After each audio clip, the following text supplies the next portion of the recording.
It's time for the Unexed News.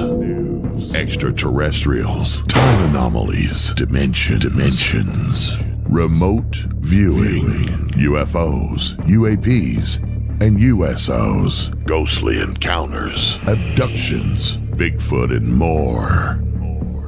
Your end of the week news source for everything unexplained. Here is your host for the Unexed News podcast, Margie K.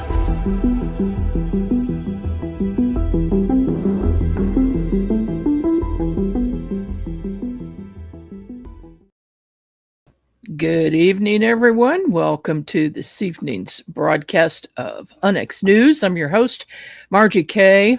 And tonight we have some scary stuff for you.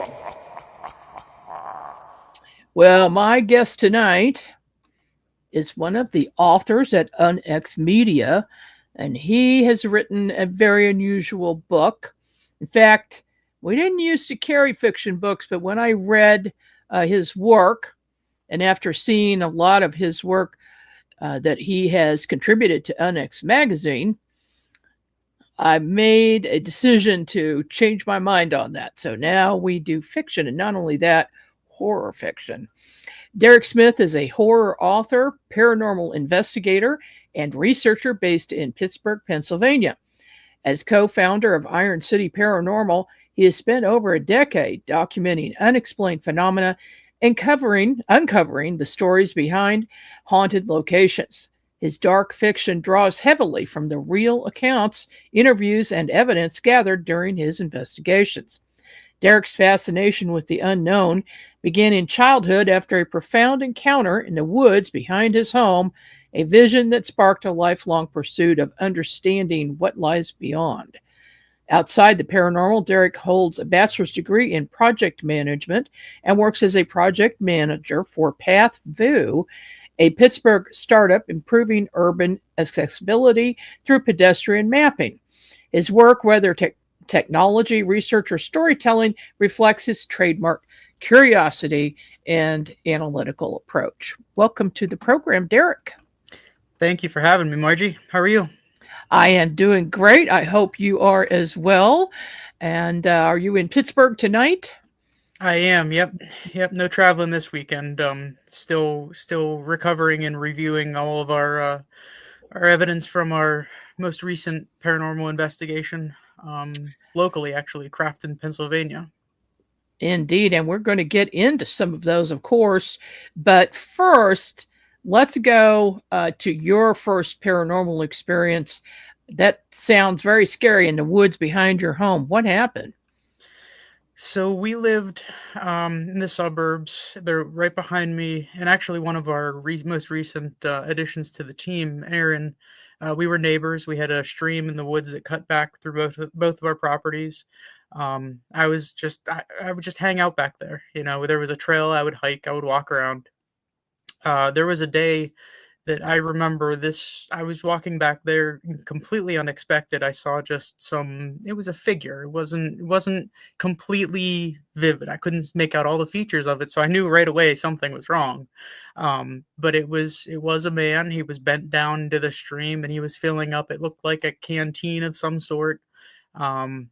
And as soon as he looked up at me, it was clearly a Native American, like almost disrobed for the most part. But as soon as he looked up at me, I bolted. I got out of there. I didn't want any more of that. And I don't think that I went into those woods alone after that.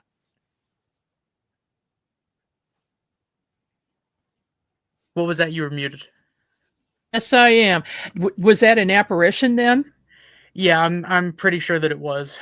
The entire area at one point, like pretty much the entire area that we live in, was heavily Native American based.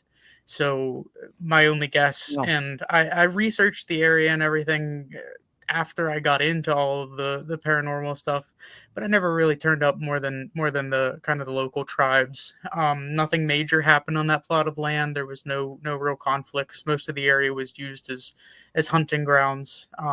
There were no like ancient burial grounds or anything like that we would have disturbed. But it was heavily populated with Native Americans. Wow. That's always interesting when that happens. And apparitions can appear in different ways. Sometimes they're real foggy, sometimes they're just transparent. Can you describe what that looked like to us? Yeah, it was what I would consider it. It it would be like when a uh, TV show kind of glitches, where it pauses and then it starts, or stops and then starts and then stops and then starts. So it's like it wasn't a fluent Mm. motion at all.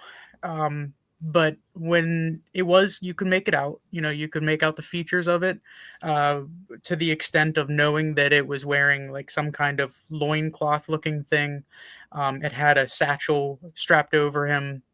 No crazy feathers or anything like that. But he was definitely there, and it was just one of the more disturbing things that I've seen.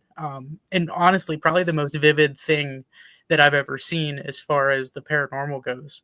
I mean, I've been doing this whole paranormal investigation stuff for over a decade, and I've never seen something that vivid. So Uh, to to really put that kind of thing in perspective, that's could be a once in a lifetime thing, but that's really what drew me into this entire side of things at a younger age. I was probably, I want to say, 7 or 8 years old at the time. Um, oh. and it was kind of hard to talk about because it was almost embarrassing at that point still, where you didn't talk about Mhm. that kind of thing. And you're making it up, or you're seeing things, and I I know Right. exactly, I know what I saw. um Well, and that sort of thing sticks with you. You never forget what you saw. 100%. You're absolutely right about that, and that's one of those things that's almost always in the back of my mind. Especially, we don't. No one from my family lives there anymore, but I know Aaron's parents still live in the area, and even just driving past it, that's one of the first things that kind of flashes into my head. Just when you're around there, is I remember the exact spot that it happened.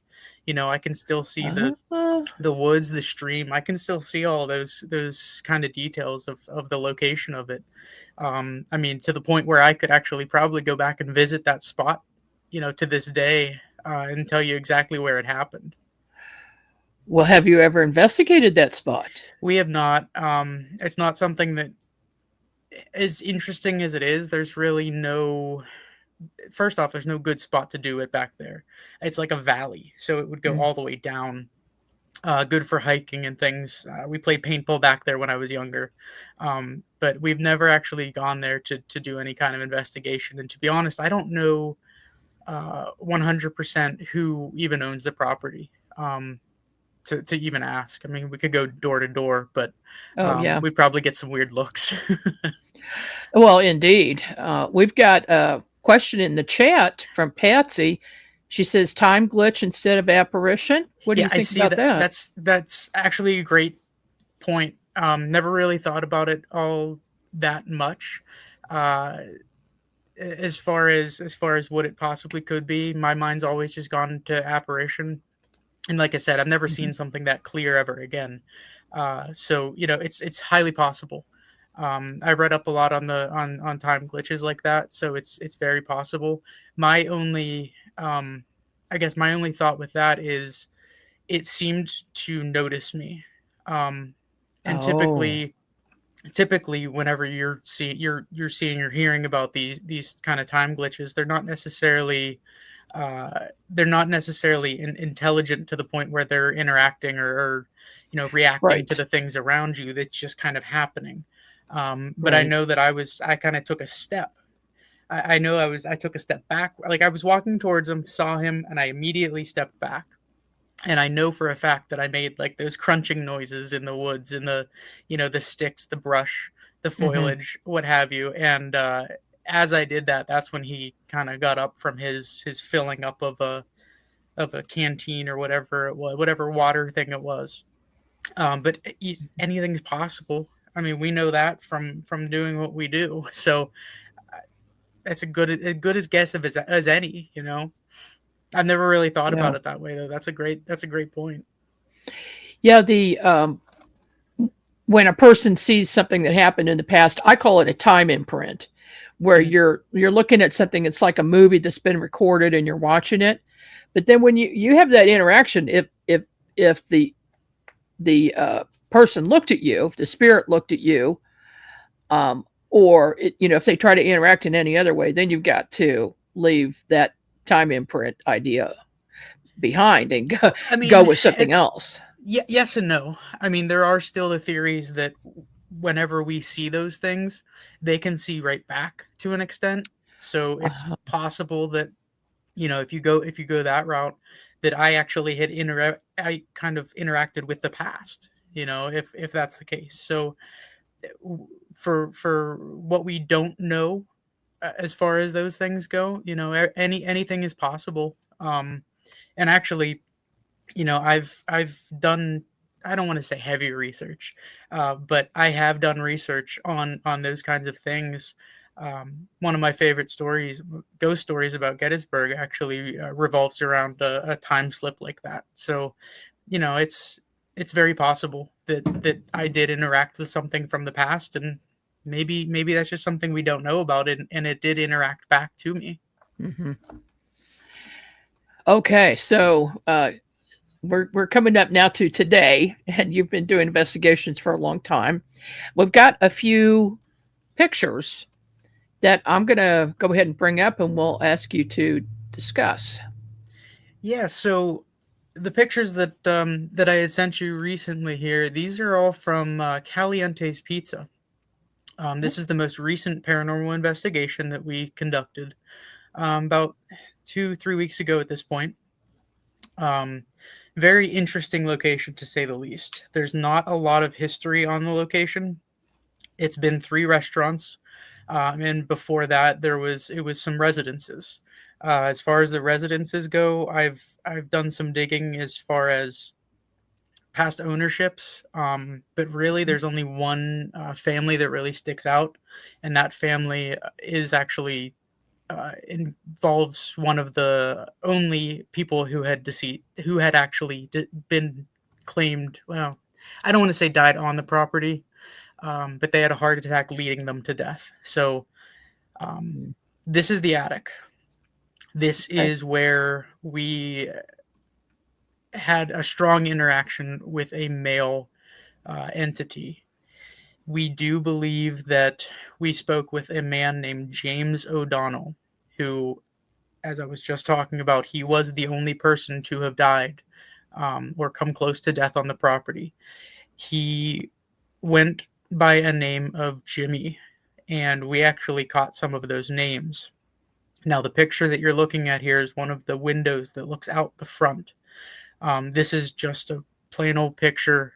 This is actually one of our when we do these things, we walk the property first. We get pictures, we get videos, everything, so we can kind of get a good feel for the building, the space, the layout.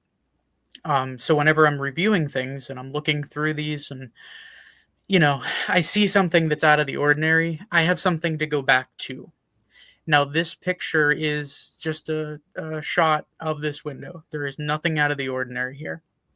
If Mhm. you go to the next picture, there is certainly something out of the ordinary Yeah. here. Yeah. So when we first looked at this picture, and another one, we thought that these were lights from outside, street lights perhaps, because there is a street that runs across the front of that property. With that being said, those the same what that to me that appears as eyes, and that was my first comment to this picture. Is somebody watching us, and didn't think much of it. Again, thought it was streetlights until I'm looking back through all the videos, through all the pictures, that those pair of eyes did not appear in any other picture, in any other video.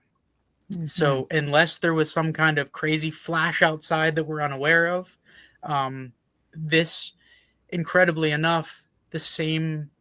It actually looks like the same perspective as distance apart from the eyes in other pictures. The other pictures that I sent you, similar situation. Here, there are clear. I mean, you can see like an entire change. So that picture there, again, it appears as though it's eyes. You look at Yeah, the but it other looks like picture. more to it. It looks like, Yes, you know, that's you can absolutely see right. something. So it does look like it. It looks like there's something else to it there. Um, the only point that I was making here is that you look at the other pictures, the other videos, and that whatever that is was not there. Hmm. I have tried to lighten it, change it a little bit to try to pull anything out, but anytime that you do, it starts to really blur it, instead of pulling some detail out. So that one, there is another picture. I did not send it to you, but you can see it on our social media pages. During our first walkthrough in this same space, we didn't think much of it. We were just taking some pictures of the outside, like, hey, look, we're gonna go to this location, right? Well, we're looking over these pictures, and all of a sudden we see what looks like it looks to be a shadow. You look closer, a closer inspection here. There's a man with a hat, a woman, and a boy. Three of these entities in Oh. one window, and it's all the same location, same spot that we got these eyes in. This I keep calling it a nook of the building. It's one of those like bump out areas where they've created it like a dining spot in the back corner. Ah. But every level of the building, that spot pulled one of our sensitives or mediums to it. Why, we don't know. There's no real direct reason why that is. And as far as the old property records and everything goes, it doesn't really dictate who, like, what spot was what. For best of our ability and our knowledge, it's been the same restaurant setup where first and second floor are dining and the attic is storage, manager's office, what have you. Farther back, late 1800s is when the house was built. As far as our residents go, there are no details or descriptions anywhere, so your guess is as good as ours. But it would seem to me that that second floor would have been more of a bedrooms kind of separated out that way. In the front of the building, that spot, that bump out would have likely been some kind of master bedroom or suite, with the attic being just another living space or even some kind of a parlor, like a male parlor of some sort. Now, the more digging we did into this area, we conducted an Estes method session here, and we did get the name Jim O. We got when we asked them, tell us anything. We were in the process of closing out. We were going to kind of start packing up and walking away, and we were like, hey, this is your time. Tell us anything you want. And we heard, just at the time, it was a bunch of strange words. It was hate my aunt, and then I believe sold was the next word. Start putting those things together, and at the time we're like, that, why would you hate your aunt? But what we found out is after this man passed away, the house went to his aunt. His aunt tried to turn it into an antique building, like shop. It didn't work. She sold the house. So what we gather after talking to this Jimmy O is that he hated his aunt for selling the house. I mean, things like that, we had no idea until we really started to research and look into it more. That's very interesting. Once you can research and then find out a possible answer, which of course is something that I do along with my co-worker, Violet. She's a professional historic home researcher, and she's been awesome. invaluable on cases. We've got some videos, and one of them is what you were just talking about, but I'm not sure which one. So why don't I just go ahead and play one, and then you can talk about it? Absolutely. Play whatever, and we'll have at it. Okay.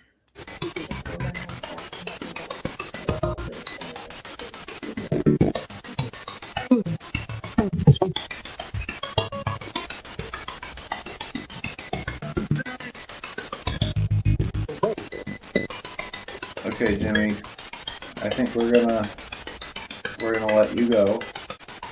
You think you're just gonna hang out up here? Because we're gonna go down to the basement.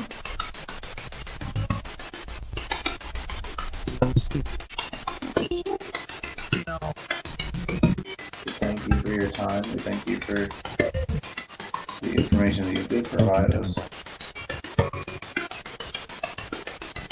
I hope you enjoy continuing to look out your window or whatever you're doing in your little room.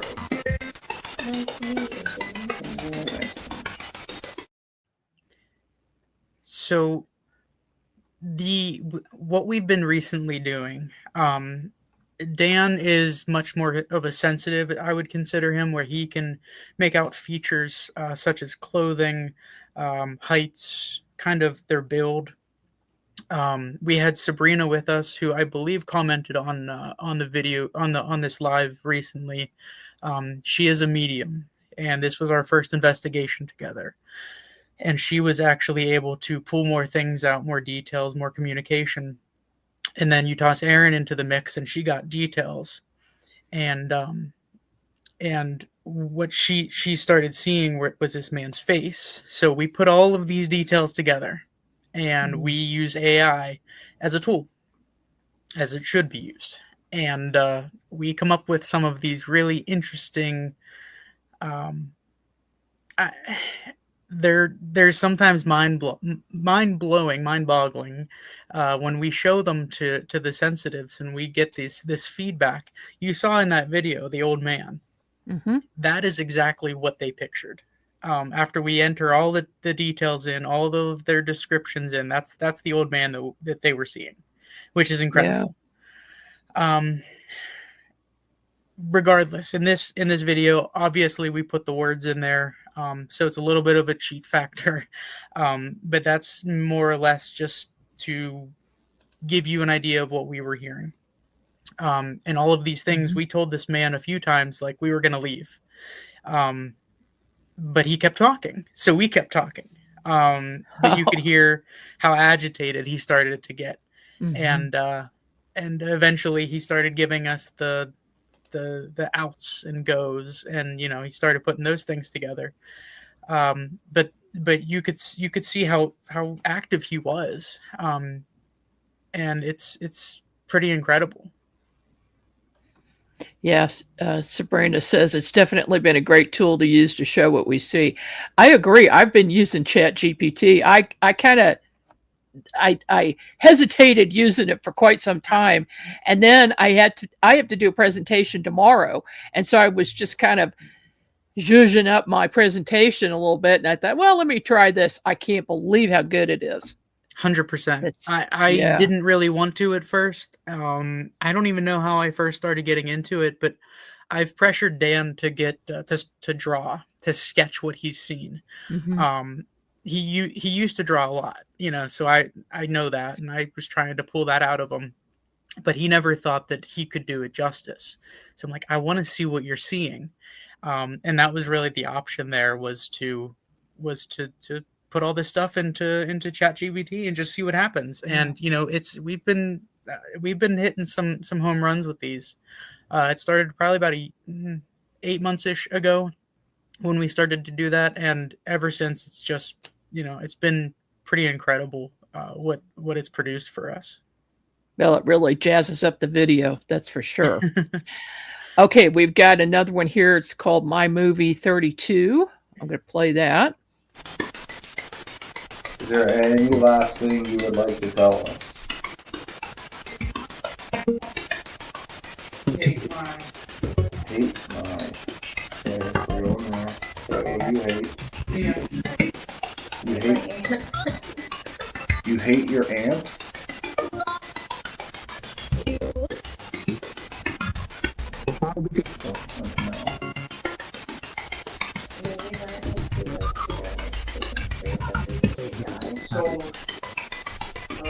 She sold the house. Are you saying your aunt sold the house after you died? Yes. Yes.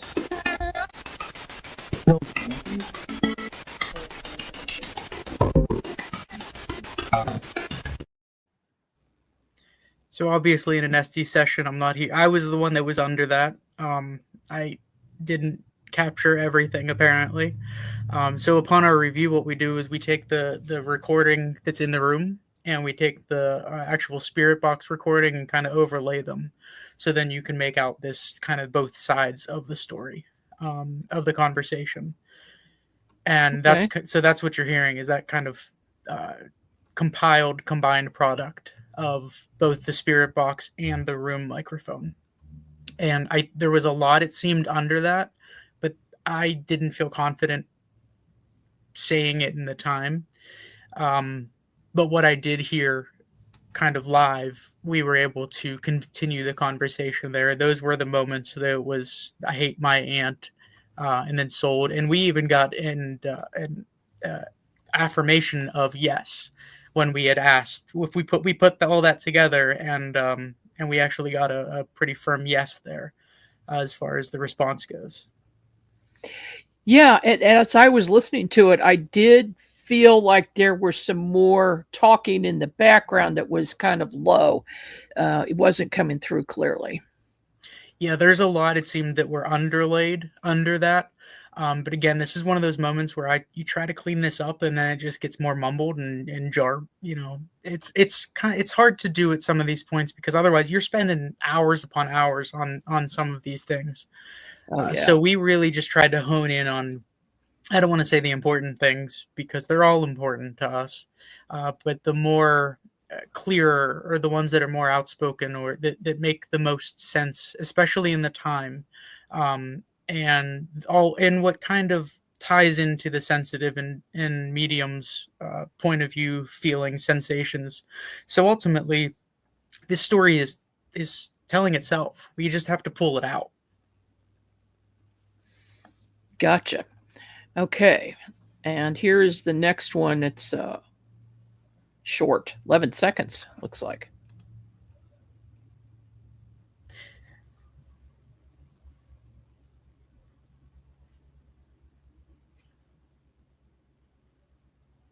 So what you're getting into here is our trail cameras. The reason it's 11 seconds is because that's the duration of the clip. We don't touch them. We go through them, we look at them, we attempt to go back, and what we do is we send that to the owners and be like, can you go stand by this door, walk past it, see if it moves, stand on the steps, walk up and down the steps, because all these things we don't know till after the fact, right? So in this situation, what you had pulled up, this door, no one's around, you can clearly see it opening. This door has been said to open and close in the past, and we actually caught it twice here. This time, as you saw, opening, and we got another one that I sent you that was closing. Pretty incredible for no one being around at those times. We tried to timestamp them best we can, and it, like I said, we don't see it in the time. That's the only downside of it. But we are able to kind of go back and attempt to debunk these things, make sure that we're not calling something out that's unexplainable when it really is.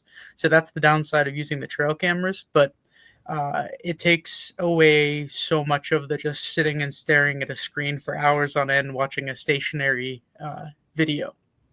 So that's what you're seeing here, is one of the trail cameras. Yeah, those trail cameras do come in handy.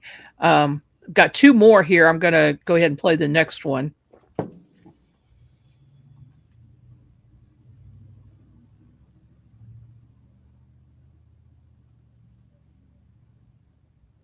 So that one, as you could see, is just the cat ball moving. Another way of documenting it, but what you're seeing there is straight back down that hallway is that nook that I was talking about. As we were standing here, we were in the room to the right of this clip, and we were hearing footsteps, pretty much whether it be footsteps, some kind of shuffling, tapping noises. So we were all in the room to the right, and we were asking them to do anything to let us know that they were there. You could see the REM pod in there as well. The REM pod was going off, but we did not capture it. But what you can see go off there is the cat ball. At the time, the entire place was dark, so from the other room, we could clearly see that going off. Awesome. Okay, now here is the last short clip.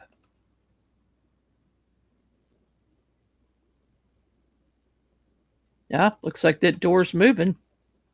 Yeah, so if you watch from the beginning, stationary open, and then it pushes closed, and Yeah. then it seemed to shake a little bit after that. Again, this is a moment when nobody was around in this area. You can actually see none of our other equipment was set up there, which tells me, aside from the timestamp, that we had moved on. Whether that be at this point, we were down in the basement at that time. But you see the tripod in the other clip. We moved that with us. We take that as a room camera. So we were gone. We kind of packed up from this area. The cat ball's not even there anymore. So that door was closing there, on its own. Okay. What is the spookiest thing that ever happened to you on an investigation? So as far as more spooky goes, the personally, I was attacked with forced nausea, I guess you would say. We were at the Jenny Wade house, or not the Jenny Wade house, the Gettysburg Orphanage, and Oh. we were down in the basement, the dungeon. And the woman that used to be the headmistress, I believe her name was Rosie Carmichael. I don't remember the name off the top of my head, but I called her out because we weren't getting anything. She tortured the kids down in that dungeon. She Ooh. was a horrible woman. And as far as the location, that's one of the tales, is that the children are basically stuck there with her still acting as headmistress. So we actually had crawled back into the dungeon space, pitch black. I believe Dan was talking. He was trying to get something out of her. I called her out because nothing was happening.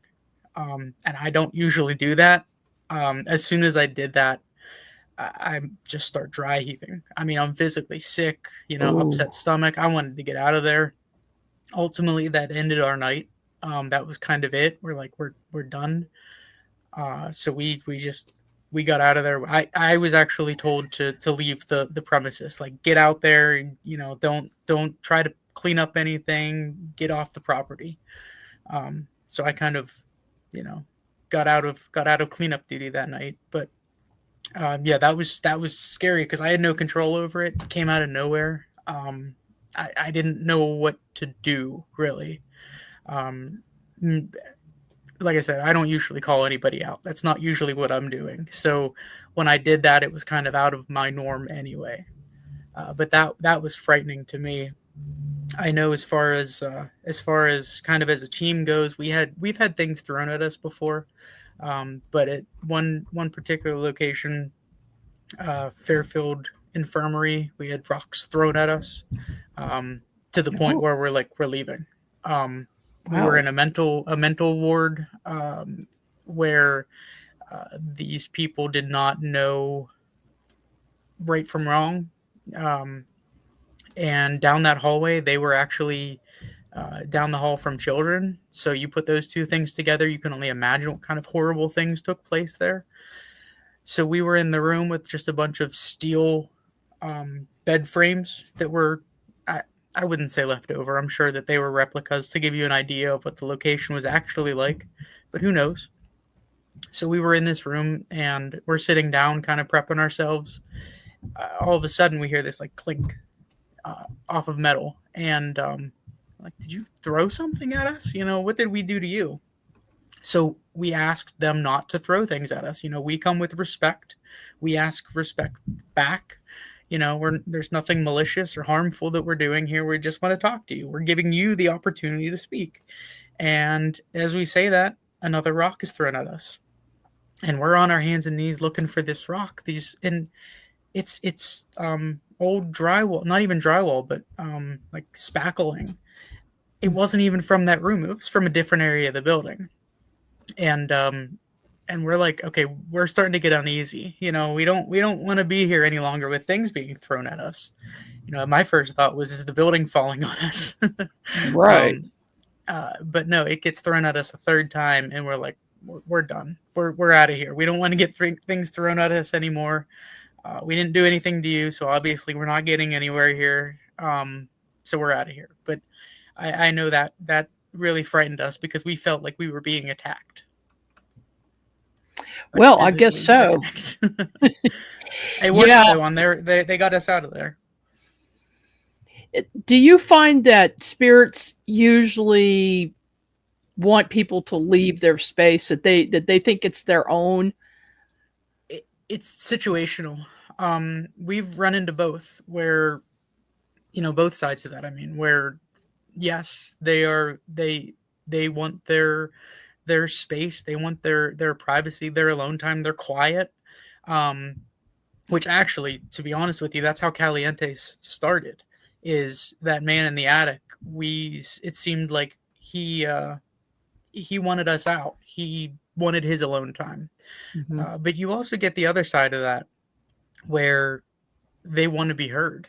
They want to have this conversation with you. They want to get their point across. Somebody wronged them, or they're forgotten about. We get that side of things too. So it's really situational, and just like us as people, each of these energies or spirits or whatever you want to call them, they each have their own character and identity as it is. And that it seems to come across even in the other side as it does this plane of existence. Indeed. Well, let's get to your book now. Let me pull a picture of this up. It's called All Monsters Are Human, an unsettling collection of horror stories, Volume 1. Tell us a little bit about this.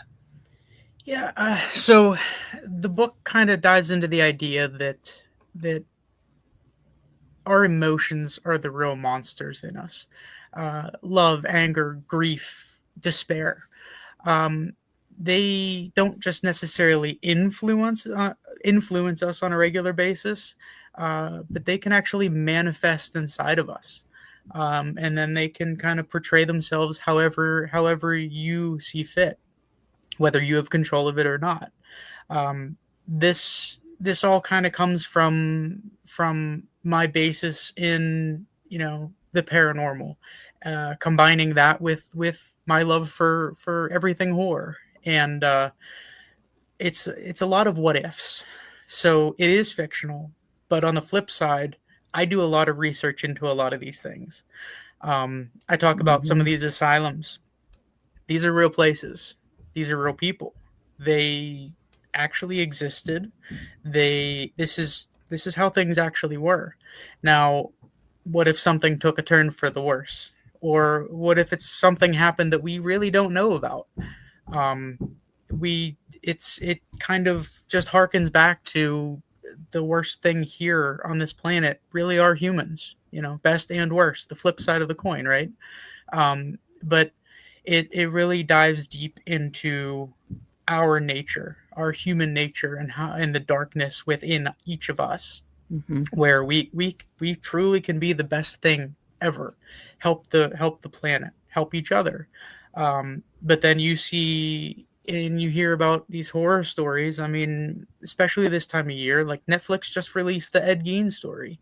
We truly have this darkness within us that all it takes is the wrong decision, and anything can happen. But you hear about stories like the Wendigo. That's a monster, but guess what? It started as a human. So those kinds of things are the perspective that I try to portray here. And I really wanted to combine something almost poetic, where it's combining horror with psychological tales of dread, and from what's within us, and what happens if you let it out. Well, you're such a good writer as well. And as I was going through it for publication, it makes you feel like, as you're reading it, that you're really there, and you're so descriptive that you can picture the scene as well. And I can tell you this: if you're into horror, this is the book for you. Okay. Well, thank you for saying that. That's, I mean, that's what I strive for. And, at the end of the day, if something for somebody to take out of it, you ultimately look into the mirror and you ask, what could be? not what is, but what could Yeah. be. What if I made the wrong decision here? Could this happen to me? Okay, so this is 10, basically 10 stories, 10 chapters in this book. And what do you have planned for the future? So these stories have all kind of I've been collecting the little pieces of these stories for a long time, and I finally put them into this anthology. Now each of the stories don't necessarily tie together, but in the future they might come back a little bit. But as far as future volumes go, the idea is um, an umbrella of ideas. So this one, All Monsters Are Human. It's the darkness within us. The next volume comes down to abandoned places, and what they could bring, what lurks within versus in our minds versus what's there. The actual so that's the idea behind it. I know that it was kind of I don't want to say thrown together, but I did pick some of the stories that were based on abandoned places. But I also know that I had to kind of create uh, create some of these locations both from my real experiences Mhm. and travels to some of these places, but I also had to pull some of these things out of my mind, basically playing out a scenario in the place that I hadn't been. So to be honest with you, this is one of my favorite ones because I really researched a lot into this one, because even if I wasn't there, I needed to feel like I was in order to write about it. So it's Mhm. some of these places do take a deep dive as far as the actual stories go. But the idea behind this one is abandoned places, um, and really the title, while it might kind of be working, I know that it's in the final phases now. The title, the working title, is Echoes of the Forgotten, and it really ties together all of these abandoned places and the what ifs. Anything from asylums to the woods, anything that's just kind of been long forgotten by us. Well, you picked some good subject matter there because abandoned places are always scary. There's something Yeah. about them that even Yeah. though they're scary, they're dark, they're dingy, they still draw us in. We still have some kind of interest in them, for better or for worse. Uh, who knows why? Yeah. Just What? something in human nature, I guess, that Yeah, we're that kind of curious. always. And Mhm. that's at the end of the day, that's kind of what's also our downfall, right? Is this curiosity is just to the nth degree. Mhm. And can you tell us anything about the third book in this trilogy? So you say trilogy, I do have 5 of them planned out. Oh, okay. um Thanks for telling me, Derek. I was kind of waiting for this to play out and Mhm. see where it went, because each of these ideas, like I said, I'm kind of going with these umbrellas, these themes of things. It just spiraled. Whether they ultimately get published or not, these stories have all been kind of festering within me, and I just to get them out, it's an outlet, and it really feels good to get pen to paper. um I Like I said, it's one of those, it's a been a pet project of mine for a long time, and until you gave me the opportunity, it really never saw the light of day. It never really it wasn't a reality. So you have helped get me there, so I do thank you for that. And there's just so much up here, that I love getting it out there. I love sharing it with the world.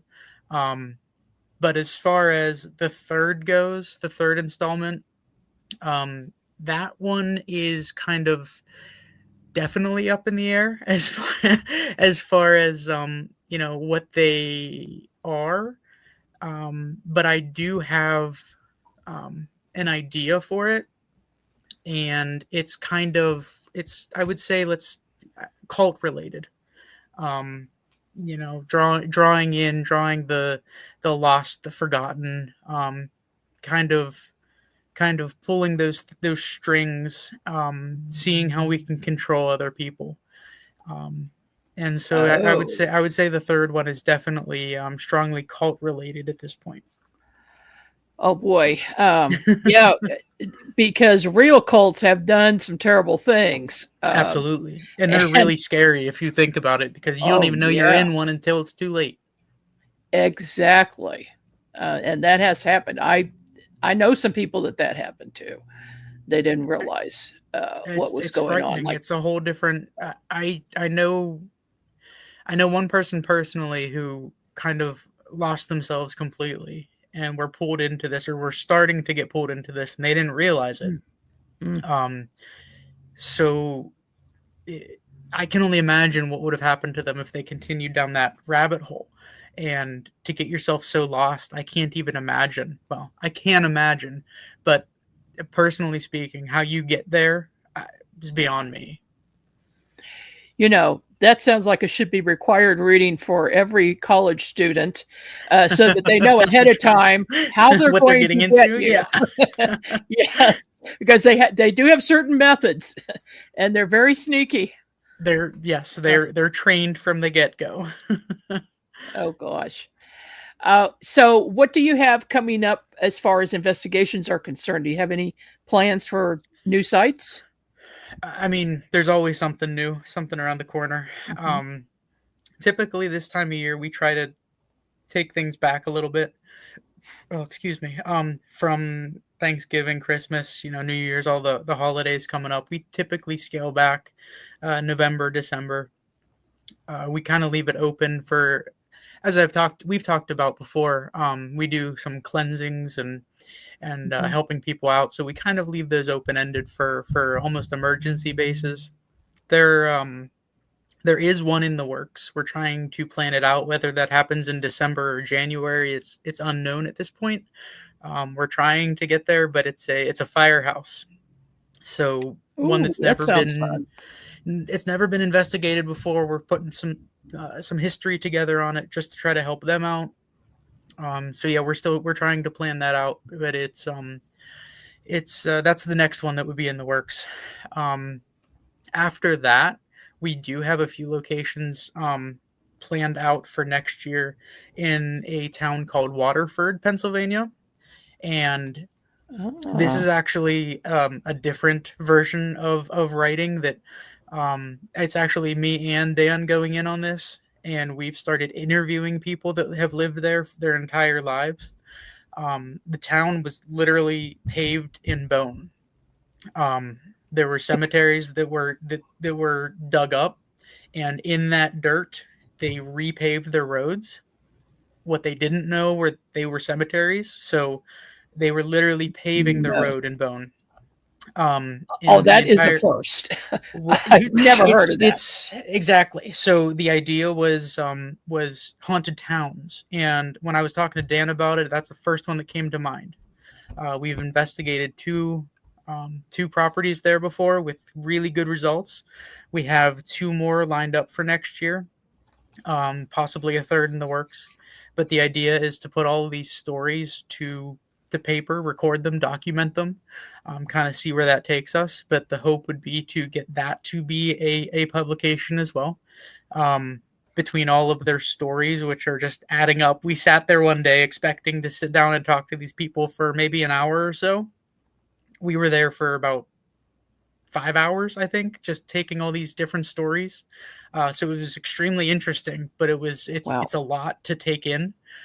So we'll see where the actual investigations take us to this point, but that's definitely going to take up a big chunk of our time, and we'll see where that one takes us. Oh goodness. There are haunted towns where it seems like the entire town is haunted. Sure. Do you think there's any particular certain reason for that, or does that vary? Well, or if we're talking about Waterford, yeah, I know exactly why it's haunted. Right. Well, we But got that one. as far as towns that are haunted go, I think they vary. They could go as far back as the natives, what was there before, before we even knew, before we settled here. You even think about, as an example, Gettysburg, the battle there. Sure, the 3-day battle, so many lives lost. Absolutely, that would be a reason for it. But Mhm. some of the areas around there were actually nicknamed prior to the battle. For example, Devil's Den, one of the more well-known areas, was actually named by the Native Americans because they claimed that there was a large snake that lived in the rocks.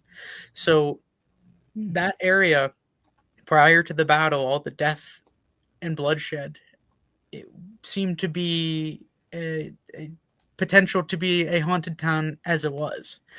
So I think they're layered. I think in order to get to a haunted town, it can't be just one or two things. There need to be a whole bunch of things, and it just leads to this like explosion of different things. And it could be anything. Like I gave the example of Gettysburg, but it could be just massive lives lost. It could be you think about a town like Moundsville, where it's literally a town built on ancient Indian burial grounds. It could be anything. Everyone's different too, it seems. So for everyone, there's a different story to tell. I need to get you out here to Independence, Missouri. The town square is the most haunted town location that I have ever investigated. Really? Almost every building has got at least one ghost. Yeah. And of course, there's a history here. There were settlers here in the very early 1800s. And then the three trails departed from Independence. So there were lots of people coming in with their wagons and sending their wagon trains out. Yeah, it is just super, super busy. And then we've got a structure here that was put in the 90s that I believe is contributing to the spirit activity because of the construction of the building. Mm-hmm. And I think you'd find it fascinating. So maybe we'll try to get you out here to do maybe a live event, maybe a documentary or something like that. Because that would be incredible. there's a lot happening. That sounds like it's right down our alley. And I mean, that's the kind of thing that we've been talking about with the entire towns. And like you're saying, it's a multitude of things that really combine and come together and create this mass of just energy. And who knows who knows why, but you combine it and it gives a pretty good reason, a good story. And yeah, I absolutely agree. It does sound like a good road trip. Have you noticed anything as far as buildings are concerned that might contribute to paranormal activity? I think the most common thing is construction, renovation. You take an old building that someone loved, probably built, most of the older buildings were either built by families or by towns. And they were built by hand. And then you come in with a new generation of people, and not only do they want to change things, but they want to save a buck. So they do things the cheapest way possible. So not only are you changing something someone once loved, you're also doing it halfway. You're putting in half the effort, whereas someone loved and cherished this home, you're now just trying to make it yours, but at a much lesser value. So I think that is probably the most common. Another reason that I've heard and seen are just the secrets that are kept within houses. There is a house actually around here. It used to be here. It's called the Congier house. I don't know how real it is, because it's not there anymore. But the story goes that it blew up. That there was a mad scientist who was there, and he took bodies and put them together, kind of Frankenstein-esque. Dear. And he did all these experiments and things on bodies and hid them in the basement. And when the police came around, because of the smell, that's what drew them in, was the horrid smell. But when the cops came, he had actually blown up his house. This man just put all these things together and it exploded. Nothing was left. Now, there's two sides of it. One, people around here say it's the most haunted, it's demonic even. But on the other side of things, people say it never actually existed or happened. So who's to say? Maybe it did, and maybe maybe somebody's covering it up. Well, that sounds like the story in the Burbs where Ray's neighbor is telling him all about the ice cream parlor, and the guy had killed his family, and they noticed the smell. I mean, that just reminded me of that. Kind of silly. Thank you so much for being on the program, Derrick. Thank you for having me. People can get your book at Amazon, and also check out unxmedia.com. And what is your website, Derrick? So everything is linked to ironcityparanormal.org. We have our own page for everything that's published as well.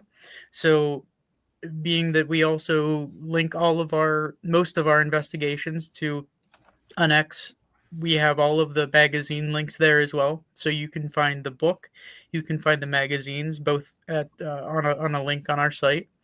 But we also are on Facebook and Instagram, X, if that's what it's called anymore. But we encourage people to jump on to social media, give us feedback. There's so many times where I don't want to say miss things, but maybe we're redirected or we're focused on something else, and we're listening to something, but somebody's watching something and they point it out to us. And there's so many times that, we overlook something and someone jumps in and says, look at this, or focus on this. And, something is found because of the other set of eyes, set of ears. And it's kind of an incredible community that we're trying to build. That's done good so far. And on top of that, we invite people out to investigations with us.